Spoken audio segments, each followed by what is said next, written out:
चार दोस्त 12वीं पास करने के बाद एक होटल में छोटी सी पार्टी कर रहे होते हैं और बातों ही बातों में चारों डिसाइड करते हैं कि आज से 40 साल के बाद आज ही के दिन 1 जनवरी को हम फिर से यहीं मिलकर पार्टी करेंगे। और हाँ, जो सबसे आखिर में आएगा सबका बिल वही पे करेगा। होटल का वेटर भी ये सब देख रहा था।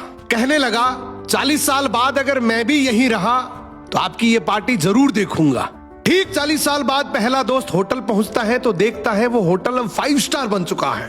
अब वहां पर सब कुछ बदल चुका है। तो एक शख्स उसे पहचान जाता है और कहता है सर बैठिए, मैं आपको पहचान गया, मैं वही वेटर हूं जो अब इस होटल का मालिक बन चुका हूं। वो कहता है क्या बात है।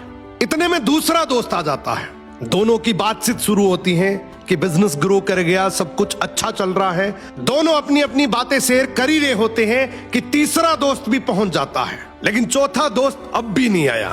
तो जो सेठ होता है वो कहता है आप ऑर्डर कीजिए, मेन्यू में खाना वगैरह सेलेक्ट कीजिए, इतने में आपका दोस्त भी आ जाएगा। अब खाना भी लग गया। वेट करते करते काफी देर हो गई। उदास मन से ये तीनों दोस्त डिनर शुरू कर देते हैं। तीनों ने डिनर कर भी लिया, लेकिन चौथा दोस्त अब भी नहीं आया। अब जब बिल देने की बारी आती है तो कहते हैं कि विकास तो शायद बहुत बड़ा आदमी बन गया, हम सबको इग्नोर कर रहा है, चलो हम ही बिल पे कर देते हैं। जैसे ही बिल पे करने के लिए काउंटर पे पहुंचे तो काउंटर का मैनेजर बोला आपका बिल तो ऑलरेडी पे हो चुका है। अब तीनों अपने चौथे दोस्त के ना आने की शिकायत करते करते होटल से बाहर निकले ही थे कि तभी एक सरकारी गाड़ी वहां आकर रुकती है।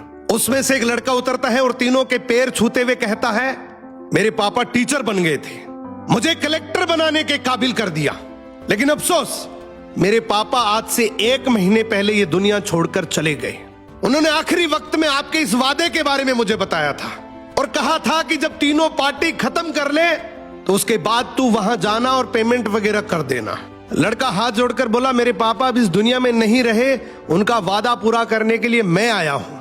अब ये तीनों नम आंखों से रियलाइज करते हैं कि हम 40 साल बाद ही क्यों मिले, 40 दिन बाद क्यों नहीं मिले। सपनों से हमेशा मिलते रहिए, इससे पहले कि कोई आपका अपना ये दुनिया छोड़कर चला जाए, क्योंकि आदमी सिर्फ एक पानी